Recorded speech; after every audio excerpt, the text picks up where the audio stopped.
So if you look at the NFL schedule for 2026, it is, it's honestly starting to look like a different league. It really is. I mean, we're not talking about a couple of games in London anymore. This is a huge strategic shift. A huge shift is, what is it, 9 regular season games overseas this year? 9. That's a 125% jump. You've got games in Melbourne, Paris, Rio, Madrid, Munich, Mexico City. And London, of course. And 2 in London, yeah. It feels more like a Formula One calendar. Exactly. Yeah. And that's, I think, what they're going for. So for this deep dive, the mission is really to figure out if this is sustainable. Is the league building a global brand, or, are they just stretching everyone way too thin? Well, the goal is pretty clear from the sources. They're chasing about 410 million global fans, and a media rights package they hope will hit $1 billion. $1 billion, okay. So it's world domination, basically. But the logistics you pulled together, they just sound completely ridiculous. I was stuck on this one thing called the Carnet. Ah, the ETA Carnet. Yeah. What even is that?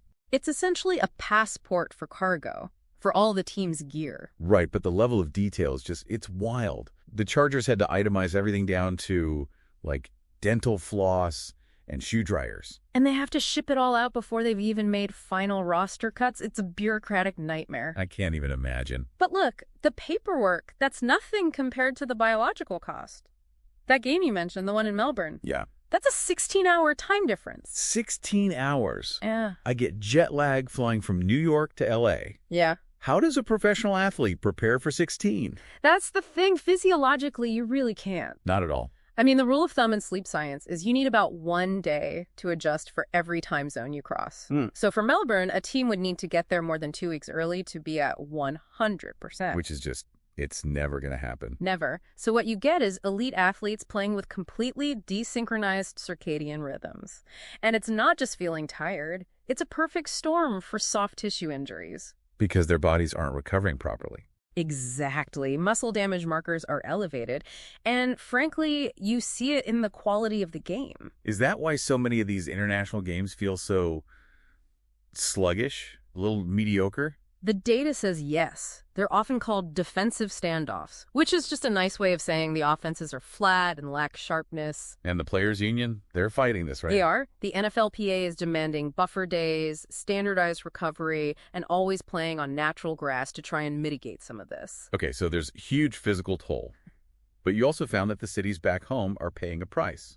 A literal one. Yeah, this is the idea of economic displacement. Explain that. Well, think about it. When a team moves one of its home games to Madrid, it just punches a hole in the local economy back in, say, Green Bay. How big of a hole? The sources estimate anywhere from $8.5 to about $21.5 million in total community loss per game.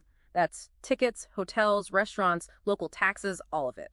Gone. For a city that almost certainly used taxpayer money to build the stadium in the first place. It feels like a betrayal, right? You ask the public to subsidize this venue for 8 games a year, and then you just ship the product they paid for overseas. And here's the part that I find so confusing.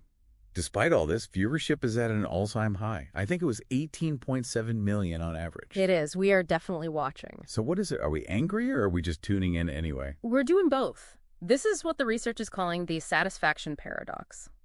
Viewership is way up, but fan satisfaction is at a historic low.